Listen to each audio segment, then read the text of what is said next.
এটা এমন একটা জিনিস, যারা আলেম হয়েছে, যারা হাফেজ হয়েছে, আপনি কি মনে করেন আল্লাহ পাকের ভালোবাসা প্রেম আছে দেখেই হাফেজ হতে পেরেছে? সুবহানাল্লাহ বলবেন না? আল্লাহ যাকে ভালোবাসে তাকে ইলমে দ্বীনের জ্ঞান দান করে। সুবহানাল্লাহ। ভাই, এই যে আমার দিকে তাকান, জান ঠিক আছে, আমার দিকে তাকান আগে, আমার দিকে তাকায় জবাব দিয়ে তারপরে যাইবেন এখানে। এটা কিসের ক্লাস চলছে? এটা হ্যাঁ, কথা বলেন, কিসের ক্লাস? কোরআনের ক্লাস চলছে। আমি মাস্টার, আপনারা ছাত্র, অনুমতি ছাড়া যান কোন কিলে? হ্যাঁ, ক্লাস থেকে যে ছাত্র শিক্ষকের অনুমতি ছাড়া বের হয়, এর মতো খবর না। কি মনে করছেন আপনি? এটা আমাদের এই ক্লাসের কোনো নিয়ম শৃঙ্খলা নাই।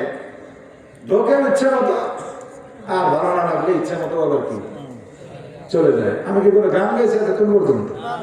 তোমার ভালো লাগে না?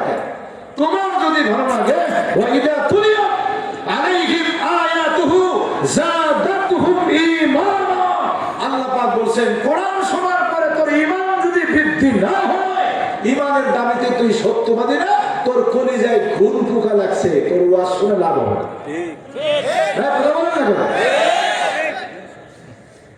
কোরআন শুনতে যদি ভালো লাগে, লোক ঠেকানোর যন্ত্র আমার কাছে আছে। আমি কক্সবাজারের ওয়াজকে আমি জানি না, আমি তো ঘোড়া টিমের ওয়াজ করে আমার লাভটা কি জয়? আপনারা বলবেন না বেটা মরদ আছে ভাইরাল বক্তা, এটা ওটা ভাইরাল। আমার ওই ভাইরাস আমার ধরার দরকার নেই। কথা বলেন না কেন? আমি কোরআন হাদিস থেকে আমি কথা বলি, যারা আমার ওয়াজ শুনে আপনাদের শিক্ষকদের মধ্যে তারাই বলে। কথা বুঝতে পেরেছেন? আর একজনের ওয়াজ সকলের কাছে, আমার ওয়াজ যুবকদের কাছে ভালোই লাগে। আমার ওয়াজ শুনে ঘুরে মানুষ, কারণ যুবকদের ওয়াজ তো এগুলো না।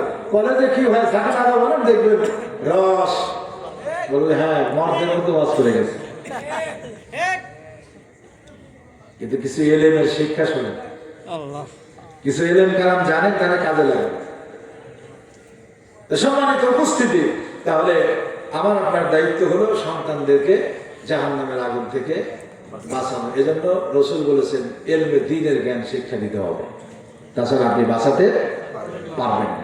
যার ইলম নাই তার ভিতরে কিচ্ছু নাই, শয়তান তাকে যে কোনো সময় ধোঁকা দিয়া জাহান্নামে নিয়ে যাবে। ঠিক না বেরিয়ে যাবে? আর শয়তান তো সেই আল্লাহর কাছে চ্যালেঞ্জ করেছে, আপনারা জানেন।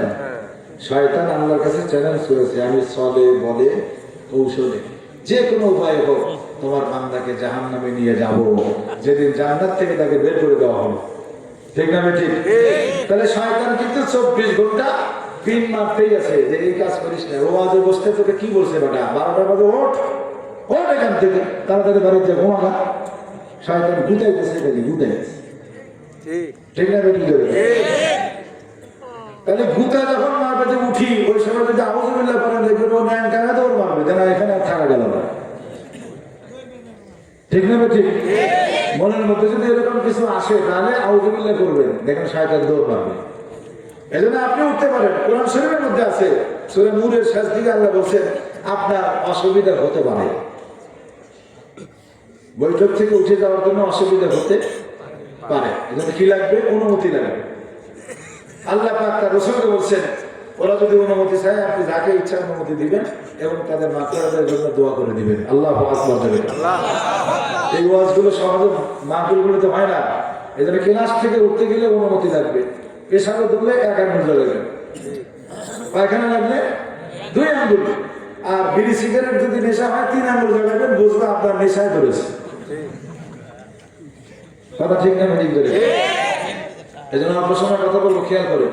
তাহলে ইলমে দ্বীনের জ্ঞান শিক্ষা দিতে হবে। ইলমে দ্বীন আল্লাহ যাকে তাকে আবার দেন না। মান ইউরিদিল্লাহু বিহি খায়রান ইউফাক্কিহু ফিদ-দ্বীন, আল্লাহ যার কল্যাণ চান তাকে ইলমে দ্বীনের জ্ঞান দেন। আল্লাহু আকবার। এই মাদ্রাসায় যারা আলেম আছে, হাফেজ আছে, আল্লাহ তাদের কল্যাণ চাইছে, এজন্য তাদেরকে ইলমে দ্বীনের জ্ঞান শিক্ষা দিয়েছে। আমার বাড়িতে যেমন আমরা 10 ভাই বোন, আমি একজন আলেম, আমার কাছ থেকে তারা পরামর্শ নেয়। আমার 10 ভাইকে তো আলেম হওয়া খরচ না। কথা বল না কেন? আমার দিক নির্দেশনা মোতাবেক চলে। অন্তত যে এই কাজ করতে যাচ্ছি, তুমি বলো কেমনে করে করো। এজন্য কোরআন হাদিস না মানলেও, কোরআন হাদিস জানা না থাকলেও কোরআন দিয়ে জীবন চালানো যায়।